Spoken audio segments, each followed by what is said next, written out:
This is They Reminisce Over You. I'm Miguel. And I'm Christina. We wanted to take a minute to make a small request of all our listeners. If you're listening to us on Apple Podcasts, Spotify, Good Pods, or Podchaser, leave us a 5-star rating. You can also leave a review as well on Apple, Good Pods, and Podchaser. Ratings and reviews will help us with discoverability, and we want to get this out to as many like-minded folks as we can. We want to get on the first page of these podcast apps. And to move up on the charts as well. So help us get the word out. Make sure to follow and interact with us on social media. We're at Troy Podcast on the gram and the Bird. Also, check out our website, troypodcast.com. It's where we post links to a lot of the things that we mentioned in the show, as well as transcripts and themed playlists that supplement our episodes and more. Thank you again for your support. You ready to get into the show? Let's do it.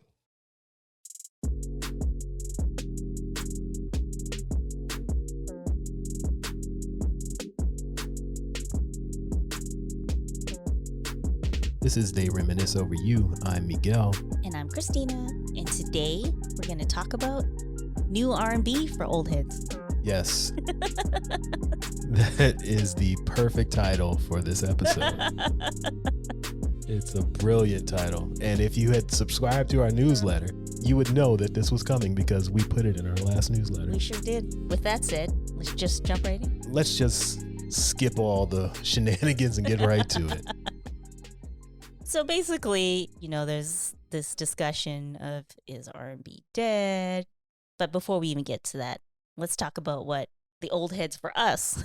I mean, we're the old heads now. Yeah. But the people we consider old heads thought about our music. Because they said that R&B was dead Yeah. in the late 80s and early 90s. Right. So I will let you take the lead on this.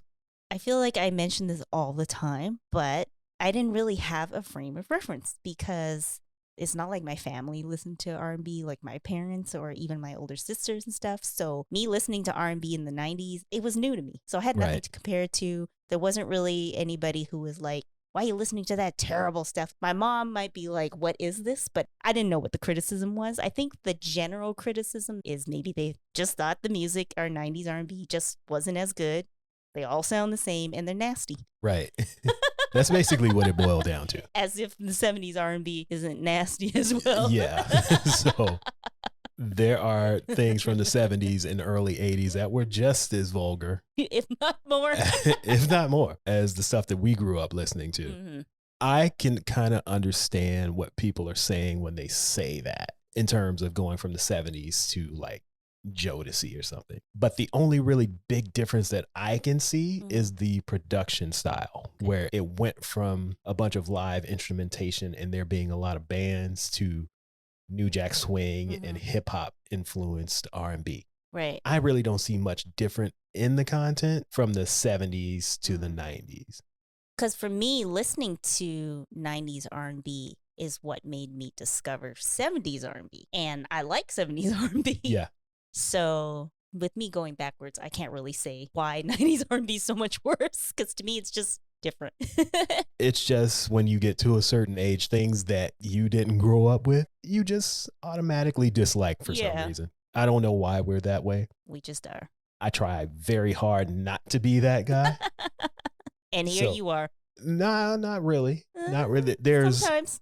There's one specific thing, and we're going to get into this later, that I have an issue with. Right. But I cannot, and I refuse to be that get off my lawn guy when it comes to pretty much anything. I think for me, I've come to accept that if I don't like something, it's like, you know what, maybe this just isn't for me. So as much as there's stuff that I don't like, I wouldn't tell anybody not to like it. Yeah.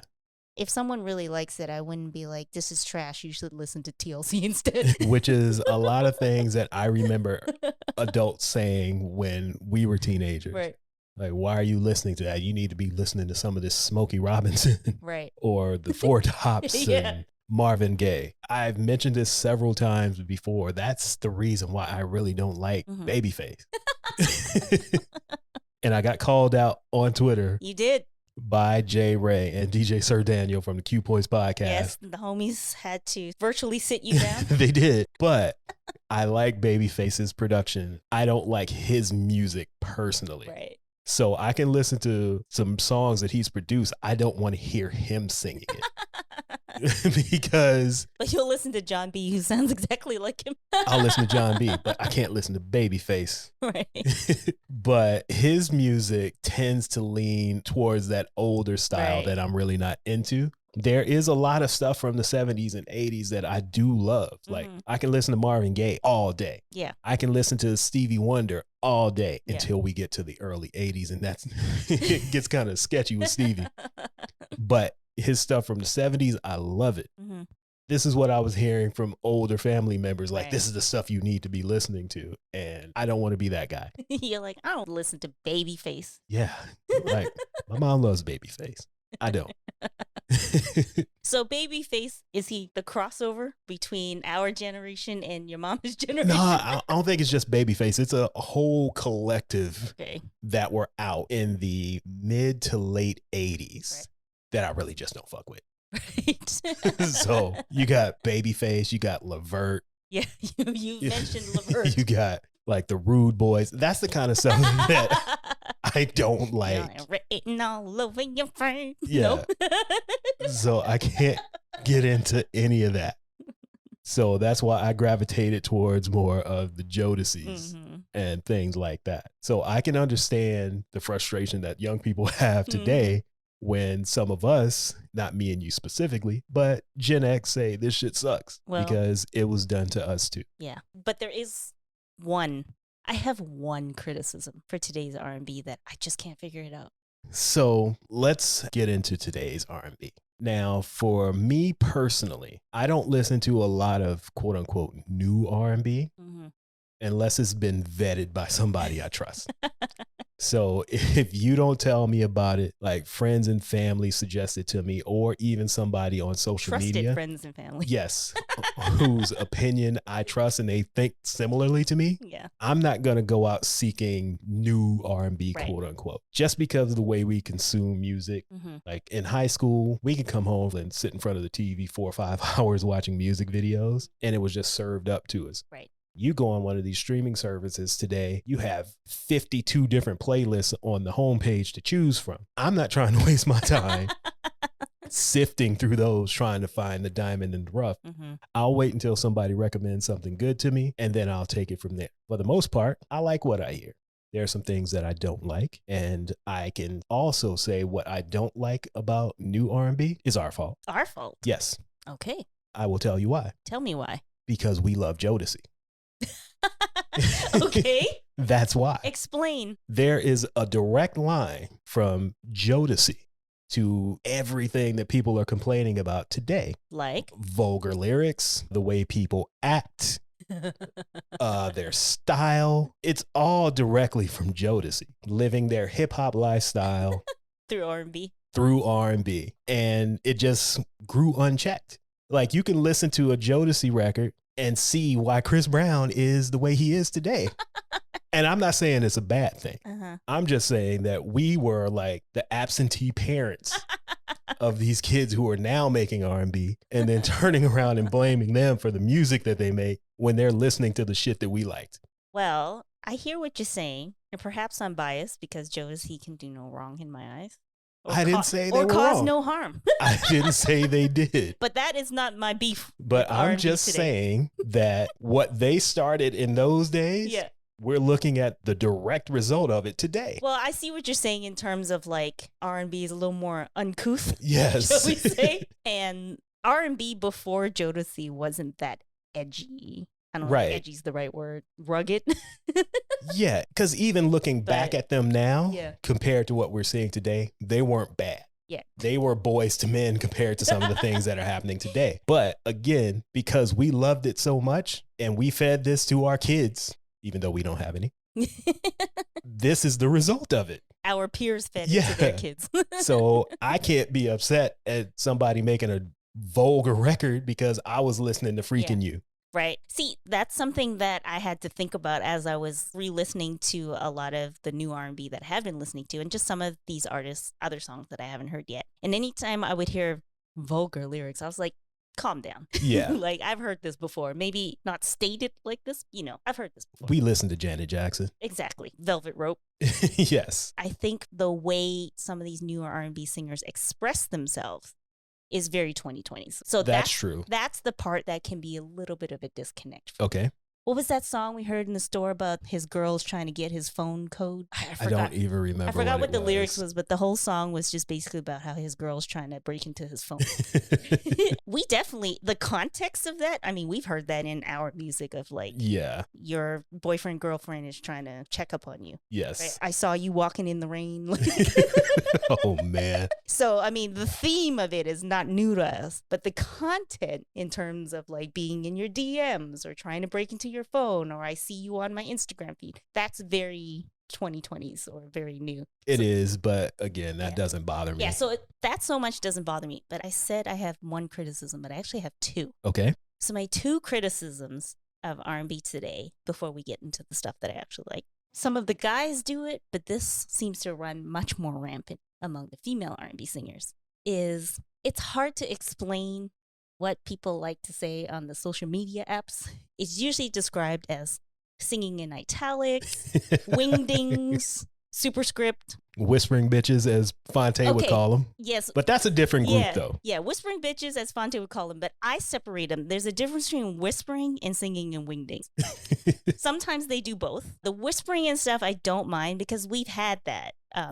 Like even Mariah Carey, who's a powerhouse, she does the light whispering, but it usually builds up into something. Right. We have Aaliyah, Janet. So singing softly doesn't bother me. Right. Because it also shows control of your voice when you can keep it low sometimes, right? Instead of belting all the time. So the whispering stuff doesn't bother me. But that italics wingding stuff, I don't know.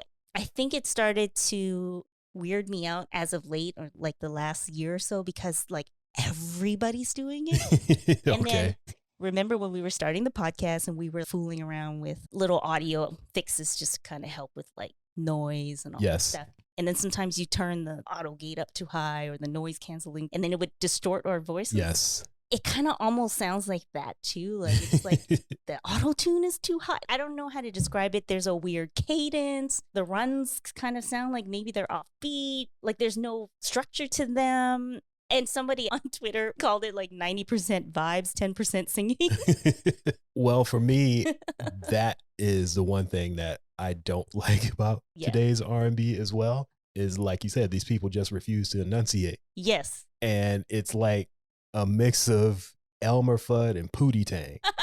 Like they have speech impediments, they're making up stuff, and it's a bad combination. But these people don't have speech impediments. They're doing this on purpose. They don't have speech impediments. They don't have like specific accents to make them sound this way. I've heard this italic style being compared to Amy Winehouse, who has this kind of quality of her voice and this kind of like staccato cadence. But I can't describe why it's different. It ain't Amy Winehouse. Yeah, I can see that comparison as well to like Amy Winehouse and the people that she was influenced by, like jazz singers from the 40s and 50s. You can see that. Mm-hmm.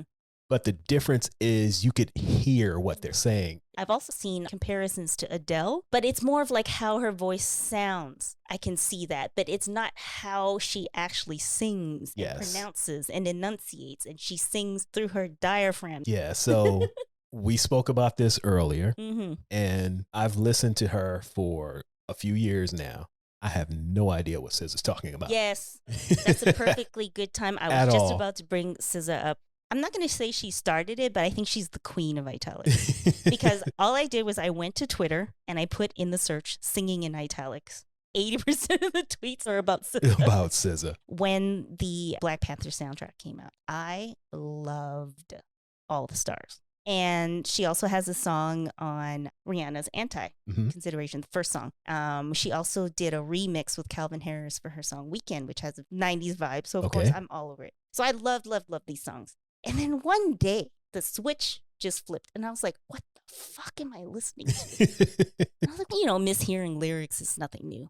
But I was like, what is this? So today, I tasked you with listening to the last verse and the closing chorus of All the Stars. Yes. And I've heard All the Stars several times. I've heard the song for 5 years now since it's come out. The only thing I could understand her saying is All the Stars.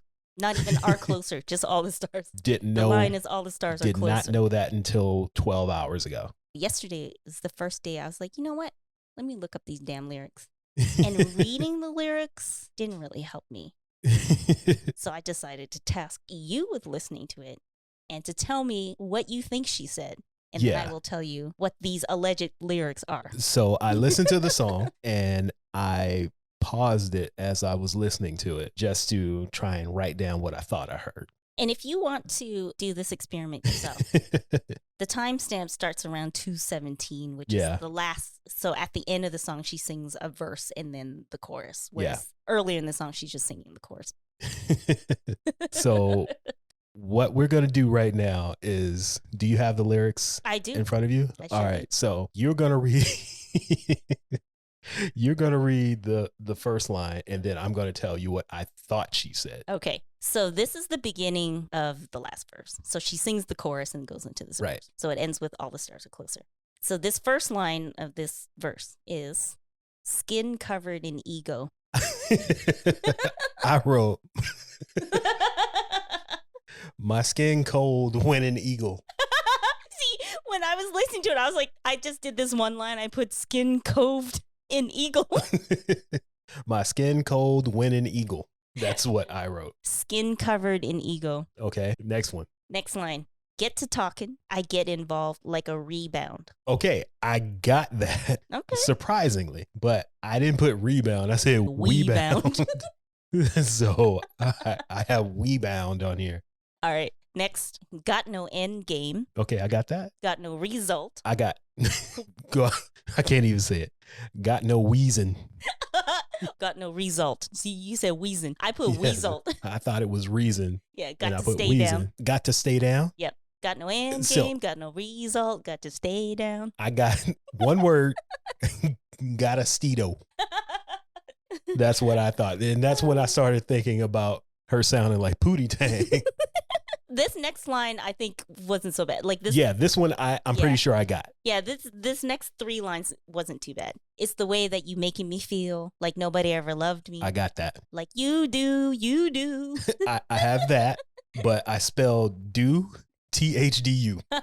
Because that's how it sounds. Because the thing is, even when you can tell what she's saying, there's still this weird pronunciation. Yeah. Like the result and the you do. So that's why I spelled do, THDU. Yeah. You kind of feel like you're trying to get away from me. Okay, so I got that line too. Okay. But instead of from me, I heard fummy. F-U-M-M-Y. You trying to get away from me. You know what? I would let that slide in terms of like, you don't have to enunciate everything perfectly. You don't, but it didn't sound like from me. It sounded like from me. Well, the thing, and it's not in this section, actually. The thing that really hit me was when she said, let's talk about love. And she said, let's talk about love. And I'm like, wait a minute. Who says love like that? And I think that was when I started to think about like, what the hell am I listening to? All right. So next line. If you do, I won't move. I got that. Again, spelling do, THDU. So this part I think isn't so bad either. I just cry for no reason. I just pray for no reason. Nope. Oh, no. Okay, never mind. I ain't the sky for no reason. I ain't this bright for no reason. That's what I heard. I just cry for no reason. Okay. I just pray for no reason. All right. I give thanks for the day. I have things for the day fully. Day fully? Oh, that might have gone over to the next line where you said day fully. Because the next line is for the hours and another way, another life breathing. Fully, I won't say another will like another breathing. So I give thanks for the day, for the hours and another way, another life breathing. All right. I did it all because it feel good. I got that. But wouldn't do it all if it feel bad. I got that too. Better live your life. I got that too. Yep. We running out of time. Oh, no. This is the line. We are running out of time. I said, Will running out of town. Love, let's talk about love. I only knew that line because you've been saying it for years now. Love, let's talk about love. Is it anything and everything you hope for? I just have question marks. And Okay. then it ends with a woo. Is it anything and everything you hoped for? Was your question marks? Yep. And then the next two lines is Kendrick, do the feeling haunt you? I know the feeling haunt you. See, the fact that you can understand Kendrick's lines when it's like a background vocal and you can understand him, but Yes. you can't understand the main vocals. I couldn't. Okay, now we're getting into the chorus. I was reading this while listening to it. I was like, I can't make sense of it. I didn't even try. Do you have question marks? Again, I didn't even try. Okay. All I know is all the stars. So That's it. this one, the line is, this may be the night that my dreams might let me know. But the way it sounds is like, didn't my dreams let me know? See, I'm like, how did you say this may be the night that my dreams as 2 words? yeah, I didn't pick up any of that. Can you play that line for me? Okay. Because I just want to hear it. So that timestamp is 3:20. Okay, go back a little bit. All right, I'm going to say it for you. This may be the night that my dreams might let me know. Yeah, I never would have got that. That's why I didn't even try. All I could understand is all the stars. That's it. Nothing else. I can't even listen to this song anymore. I She's got a lot of fans. know she does. I know I've somebody seen out it. there is like, People shut up, old head. Yes, they are eagerly anticipating her new album and her performance on SNL in a couple weeks. Right. I can't do it. It's just not for me. Even though we just spent 7 minutes butchering SZA. We weren't butchering. We were trying to figure it out. Yeah, but we still butchered SZA. Okay. We gave her a run. But it's just not for me. Yeah, so I mean, there are some of the male R&B singers that kind of fall into this italics category, but it's mostly among the female singers. Yeah. What I do notice that the male R&B singers, so this is my second criticism, is the sing-songy rap. I don't particularly like that either, which is weird because there have been rappers before that have sung or done sing-songy stuff, but the newer stuff just doesn't work for me. Because remember how we were watching one of these ciphers, and like every rapper that came on was just basically doing the sing-songy stuff? Yeah. It was for one of the last BET awards, Yeah. BET Hip Hop Awards. And I was just like, oh, so this is rap now? And I Yeah, felt basically. So old. So then there are some male R&B singers that kind of do more of like a rap cadence style of singing. They sing a little bit more because they're, I guess, singers and not rappers. Like, I just can't get into that. Well, just like I was pinning Mhm. like today's content on Jodeci, Yes, the hip hop influence Yeah. into R&B. but the style of singing that you're talking about Uh-huh. comes from us as well. It's the nigga who shall not be named. Which we haven't mentioned in a while. We haven't. So Shockingly. point for me. But that's something that he kind of started as well. Yeah, kind of like the talking, singing. Yeah. Like it didn't have that structure. Yeah. So we can take blame for this too. So everything that we don't like about today's R&B, except for the enunciation, can be traced back to us in our generation. So we're going to have to take responsibility for what's going on today. Well, that actually leads into our next topic. But It maybe does. We should take a little break first. Yeah, I think we're going to take a little break and come back and talk about artists that we do like. Yes. So we'll be right back. Are you enjoying this podcast? Hell yeah. If you're enjoying it as much as he is, there's a couple things you could do. You can feel free to drop some coins into our collection plate at coffee.com/Troy Podcast. And that's coffee, ko-fi.com. Link is also in the show notes. We're self-funded, so any support would be appreciated. And if you don't have any extra coins to spare, just leave us a 5-star rating or review. Like J-Lo's Love, it won't cost you a thing. You just sitting at home on the couch anyhow. All right, thanks. Back to the show. Okay, so we are back from our break after spending a lot of time breaking down All the Stars by SZA. And being crotchety old heads. Being the crotchety old heads that we are. Let's get into the quote unquote new R&B artists that we do like. Well, this kind of goes hand in hand with what you were just saying, that aside from this weird pronunciation stuff, that our generation are to fault. There are R&B singers who are kind of taking it back. Yeah. Because most of the R&B that I like, surprise, surprise, the new R&B that I like are the ones that have the 90s flair to them. Yeah, it's It's very updated, 90s, yes. but updated for Yes. 2022. Yes, it's very 2020s or, late, I don't even know, 2010s. Is that what we call them? The late 2010s, 2020s. But you could tell who their influences are. Right. And also it makes me feel that now we're so old, our music's coming back around. It is. So, you know who the first person I'm going to bring up is? Yes. It's probably my favorite. Duran Bernard. Yeah. He is a fool, but I love him. Yeah, I was first exposed to him through Tidra Moses. Okay. So that kind of goes back to what I was saying. When I find out about new artists, it's from people I trust. And I like Tidra Moses. Yeah. I don't think she would steer me wrong in terms of, hey, you should check this out. So I did. Yeah. And I saw a fool, as you said, because he's... And I mean that as a compliment. Yeah, it's a good thing because he's hilarious. He is hilarious, but he is so talented. Yeah, so he's hilarious, yet he can sing his ass off. So that's what drew me in and kept me there. Well, my introduction to him was when you sent me the clip of him on that YouTube show, The Terrell Show. Yeah. He was just singing this ridiculous, just off the dome stuff, but he's doing it in all these different octaves and styles and stuff. He's playing the keyboards. Wasn't he singing like some made up Isley Brothers type song? But he that was doing? Changing all the words to be like really inappropriate and very, 2020s, as we say. I can't even remember, but I do remember lyrics on his album.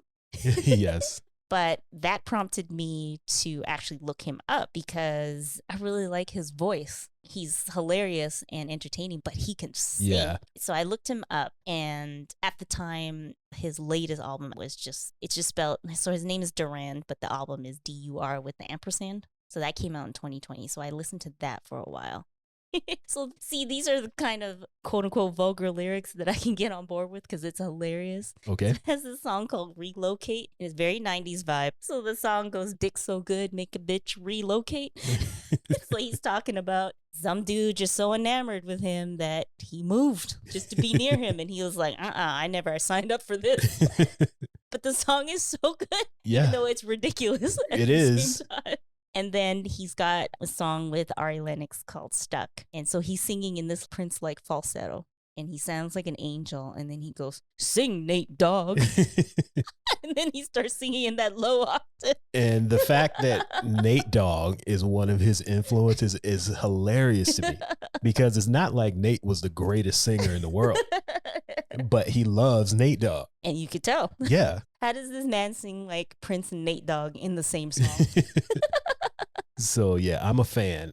I can get behind what he's doing. Yeah, and he has a lot of, right now we're kind of calling them like R&B singers, but I've noticed that a lot of people on my list anyways aren't strictly R&B. Yeah, the term R&B is not the same as the R&B that we grew up with. Right. It's a lot more eclectic. Mm-hmm. Like it's kind of even hard to categorize this as R&B. I guess just because the majority of them are black, we're going to call it R&B. And a lot of their influences are R&B. R&B. But there is a wide range of quote unquote R&B here. So there's like alternative, there's neo soul, there's some that's pop leaning. So technically it's R&B. Yeah. So I was really stuck on that album for a while. And by the time I got you into like actually listening to his music, because you introduced him to me, but then I reintroduced you back into him. Yeah, because I had only heard a couple songs, but never listened to a full album. Right. And then I listened to that one, and then when the new one came out, Wanderlust. Yes. I've been all over that. Oh, man, Little Bit. That's my favorite. I want my baby a little bit ugly. That's amazing. That'd be fine to me. Yeah. I think what puts him at the top of my list is that it's entertaining and great music. Yeah. Another one that I like listening to, it's kind of hard to pull you over to this side because you only like a few of her songs. Yeah. Ari Lennox. Her second album, more so than the first, I described that one kind of like how did I say it? Because I actually something about Erykah Badu. Yes, I said if you took Erykah Badu, Tidra Moses, sprinkle in a little Mariah Carey, you would end up with Ari Lennox's most recent album. Right. One thing I do have to say about her album that I don't believe, because she's so young, why is the title of the album Age, Sex, Location? Yeah. She ain't old enough to know about that. That's what I was thinking. How old is she? I don't know how old she is, Yeah. but she should know about that. That era should have missed her. Because I remember the ASL stuff when I was in university. Yeah, but she So was maybe she probably was a like- kid then, I know, so but- she wouldn't know about Yeah, that. but you know, these kids be getting on the internet a lot earlier than I we guess. were. So I I think it's guess. possible. But outside of that, the album itself, Yeah. I am a fan of. I wanted to like this album more. And it's not that I don't. I just didn't like it as much as I thought I would. And I have no reason for it. I would still put this album on a recommendation list, even if I don't really listen to it that much. But when I was re-listening to it today, Hoodie really gave me Didn't You Know vibes. Right. From Erica's, what was it, Mama's Gun, I think? So, like I said, if you take elements of those three singers and mix them up in a pot, you'll end up with Ari Lennox. And I'm Yeah. okay with that. I think maybe I'm just going to explore a little bit more. Okay. So another newish, and when we say new, we're talking about like 2010s. Yeah, not Late- someone who is from like 2005 or even last year. They've been out for a while, but still new to kind of us. fresh. Yeah. Yeah. They're current. Yeah. So another female R&B singer that I like is Snow Allegra. Okay. And you were saying how you discover a lot of stuff by recommendations from trusted folks. Yes. For me, I was on Spotify for a while and then I ended up on Tidal, but both music platforms started to learn my style. Right. And so it started to serve me up a couple new artists every now and again, because maybe I would listen to an artist that was kind of like a in between. Maybe they had a feature or something like that. Right. So that's where I found a lot of these newer R&B artists, and that's how I found Snow Allegra. It was just one of these generated playlists. Right. The ones that I never click Yeah. on. No, but it'll be like your radio based on Right. Usher. And like I said, those are the ones Yeah. I never click on. Oh, I thought you meant like the pre-made playlist. No. Yeah. So anyways, Snow Allegra was one of those. The first song I heard was, it was either Whoa or I Want You Around. And it's on her 2019 album. And you know, when I say the content is still very 2020s or late 2010s, Right. the album is called Ugh, Those Feels Again. I remember seeing that album title and I'm like, ugh. I'm like, I feel too old to be listening to an album called Ugh, Those Feels Again. But then today I was digging into her background and I'm like, ugh, of course I like her. So she did release her first single back in 2009, but I don't think it really went anywhere. But then she signed to No ID's label in 2013. There you go. She was mentored by Prince in 2014 up until his death. Her first EP in 2016 had production from James Fauntleroy, No ID, and Boy Wonder. So I'm like, of course I like her. Because Yeah. look at who she works with. Right. Right. And so I listened to that 2019 album a lot. And then I've been meaning to listen to her newer one that came out in 2021 called Temporary Highs. And I listened to it a little bit more today. So I'm definitely going to dig into that a little bit more. But she's someone that I like more than just a couple singles. Like I Right. can see myself actually listening to albums. Although back to the whole current content stuff, she also has a song called Situationship, Okay. which makes me feel really old. Again, these are like new things for us. We Yeah. didn't have situationships. We called it talking to or something along those lines. Do you have any other favorites you want to bring up? Yeah. I don't know if I really want to call her a new artist Mhm. because she's been around forever Mhm. since she was like 12 and now she's married with children. But Tiana Taylor. I had her on my honorable mentions list Okay. for the same reasons. Like she's not really new, Yeah. but she's new to us because we've always said this where we kind of stopped or didn't seek out new music around like mid 2000s ish, like Yeah. 2006 to 2008. So to me and you, I still consider her new. She's one that I like as well. Yeah, I feel like she just hasn't been given the right opportunities to blow up like she should. I feel like she's the Tidra Moses of this generation.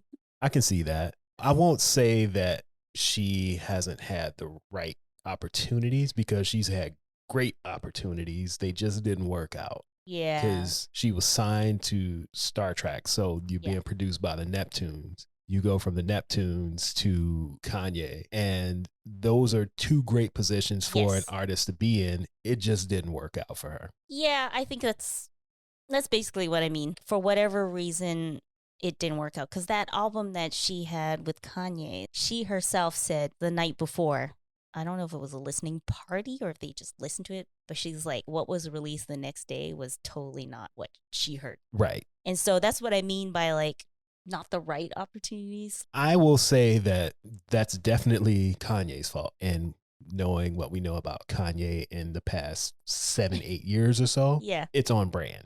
Yeah. So I won't fault her for that. Mm-hmm. But at the same time, it is Kanye. So that should get her exposure. Yeah. But it just hasn't worked out the way that I thought it would. Yeah. The same way her being signed to the Neptunes didn't really work out. Like, you have the exposure, but for whatever reason, the songs just don't stick. Right. Yeah. But I like them. I really like her. There's definitely a handful of songs too that I listen to pretty regularly. And I don't know how to express it. I just kind of wish she had I don't know what it is. Maybe the stars would align a little bit better. But it's not like she's doing bad. No, she's... I just think she has potential to be much bigger. I think so. Yeah. Because the talent is there. Definitely. For whatever reason, it doesn't work out for everybody. Another person that I just kind of stumbled into, I think it was also another one of those random playlist suggestions, was Mac Ayres. I only know of Mac Ayres through you. And the first song I heard was Getaway. And I was like, I really like this. And I looked him up. I ain't gonna lie. I was not ready for him to be white. Right.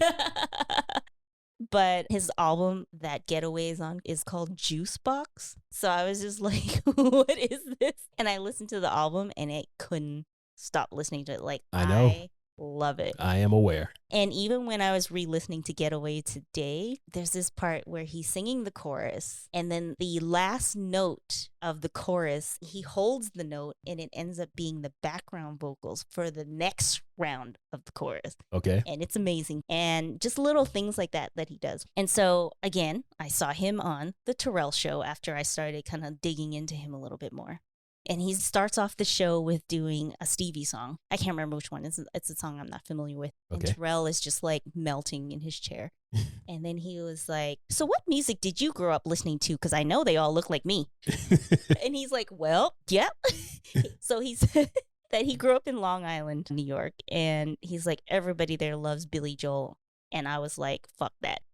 So he said he was such a huge American Idol fan as a kid. And when he saw Fantasia and the way she was singing, he was changed. Okay. And that through this fandom and watching the show, a lot of the contestants would sing Stevie songs. And that's how he got turned on to Stevie. Okay. So his biggest influences are Stevie Wonder, well, and I guess Fantasia, as well as in some other interviews, he mentioned Teddy Pendergrass, D'Angelo, and Jay Dilla. So again, of course, this is why I like him. Yeah, everything that you like, he likes. Exactly. And he sings really good live as well. Like the way you hear him on the album is exactly how he sings live. So he's got a tiny desk home concert where he had recorded himself singing different parts of the song. So now he's harmonizing with himself. So since we lost Robin Thicke after the blurred lines about him, Oh, man. I think he's going to be my new blue-eyed soul stand-in. Oh, man. I'm not adding anybody to any teams or inviting people to cookouts. I'm not doing any of that, but I will listen to his music because you never know. It's true. You never know. It's true. Oh, All man. right. So is there anybody else that you would like to talk about? Because there's some people that we've added to our new R&B for old heads playlist that we haven't mentioned yet. There's a few others that I'll just mention, and I would say just go and check it out for yourself or go look at our playlist. But a few other ones like Aaron Ray, he got his start on X Factor, and then he got cut and did some songwriting for a while, and then he popped back up again with his own music like a few years ago. Division, two boys out of Toronto off of the OVO lineup. And there's a couple others that I just know by like a couple songs here and there that I want to dive into a little bit more. I'm not sure how to pronounce it, but it's Levin Cali. Amber Mark. I just discovered Van just like a week ago. It's these two sisters. I'm sure there's a whole bunch more, but yeah, I'm still discovering. Yeah, and the ones that we've mentioned so far is on our playlist that you can check out on Spotify. And if you had signed up for our newsletter, troypodcast.com/newsletter, you would have had this playlist a month ago. And if you sign up now, you'll get an updated playlist because I'm sure we're going to add a few more songs after this Yeah, episode. there will be more songs added and a new playlist for next month. So go ahead and sign up. With that said, with that shameless self-promotion, Hey, is there gotta do it. anything else that you want to say before we wrap this all up? I want to say, I think you should look up Van Jess. Okay. Because when I was digging into them, I found that they did a dance cover of Say Yes. Floetry Say Yes? Yes. Okay. Floetry Say, a cover of Groove Thing. And then they have a song called Come Over, which samples Faith's Come Over. Okay. All right. I don't know how I feel about that, but I'll look into it. All right. Like I said, I trust vetted like suggestions. So if you've listened to it and said that I would like it, I believe you. So I'm going to check them out. All right. The only thing I have to say is, one, R&B is not dead. Mm-hmm. It is alive and well. And the criticisms that people have about current day R&B is our fault. I'm not gonna take blame for the italics though. Yeah, the italics and the enunciation, I will not blame that on us. That's y'all. Vibes. Yes. That's what happens when it's 90% vibes. Yeah, but in terms of the content and the way people are dressing, the way people are acting, that is us as absentee parents. We ain't leaving got no kids kids at home in front of the TV and letting them run wild. So a lot of us are turning into those parents from the Geico commercials, you know, the ones that are turning into their parents. Turning into their parents. Yeah. So I don't want to be those people. So if they are making R&B music in 2022 and beyond, go for it. I'm not going to say it's dead. It might not be for me, but there is some stuff out there that I do like, and we've listed those people as well. And there's more. Yeah, there's tons more. So find it. It's out there. Or just listen to our playlist and you don't have to look for it. Exactly. I've done the work for you. So on that note, I think we can just go ahead and wrap this episode up. Yes. If you want to check us out at troypodcast.com and check out the playlists, links to music videos and things like that we've spoken about in this episode, feel free to do so. And be out.